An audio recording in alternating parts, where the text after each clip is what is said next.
Salut à tous, c'est un plaisir de vous retrouver pour un nouveau numéro d'Auto Hebdo. Attachez vos ceintures, c'est parti.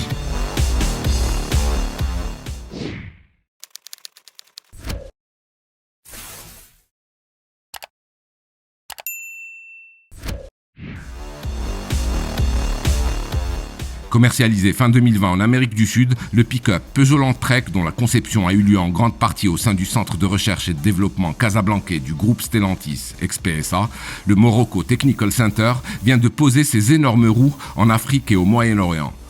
Pour le lancement sur notre marché de cet héritier de l'iconique 504 pick-up, modèle ayant connu un énorme succès sous nos latitudes comme dans tout le continent africain, nous avons été conviés à un test drive des deux variantes disponibles, simple cabine 4x2 et double cabine 4x4.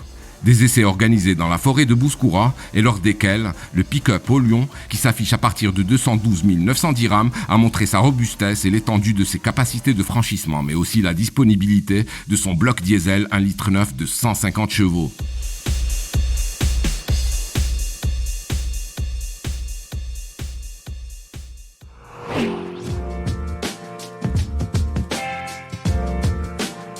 Lancé en 2017, le Citroën C3 Aircross est passé récemment par la case restylage. Au programme, un relooking assez visible, notamment au niveau de la face avant qui s'offre un nouveau bouclier, une calandre scindée en deux et des optiques affinées.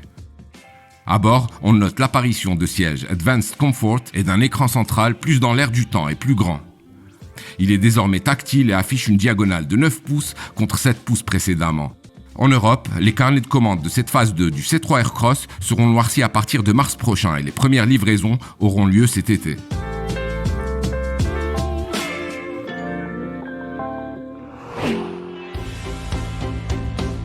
Nissan vient de dévoiler le nouvel opus de la tête de gondole de son line-up, le SUV compact Qashqai, dont les deux premières générations ont été écoulées à plus de 5 millions d'exemplaires.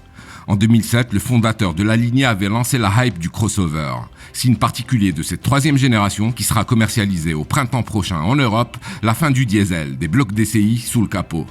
Basé sur la très moderne plateforme CMFC de l'alliance Renault-Nissan-Mitsubishi, le nouveau venu mise sur la fée électricité avec ses blocs essence à hybridation légère et sa variante hybride e-Power qui sera lancée dans un second temps. Plus d'infos sur wandaloo.com.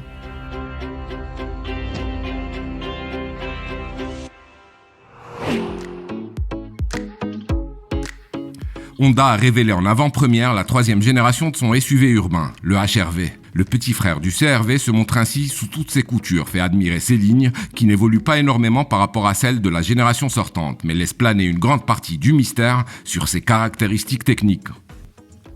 La firme japonaise annonce juste que son crossover recevra une motorisation hybride. Reprendra-t-il le 4 cylindres essence et le moteur électrique du CR-V hybride ? Affaire à suivre.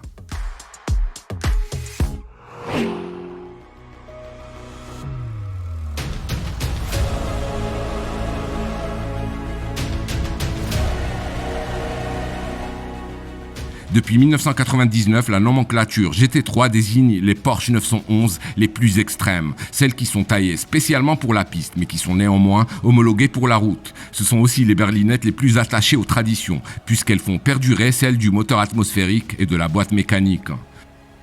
Aujourd'hui, c'est au tour de la 911 type 992 d'arborer ce monogramme cultissime.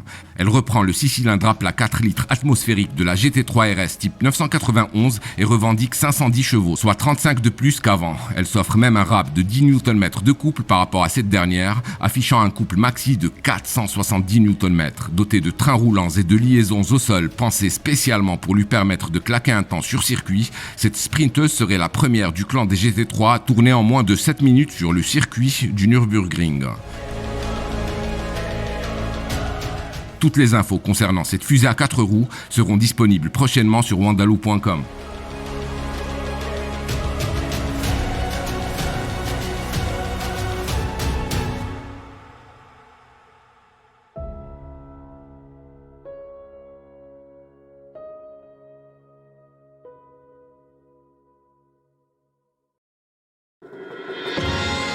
À très vite sur wandaloo.com.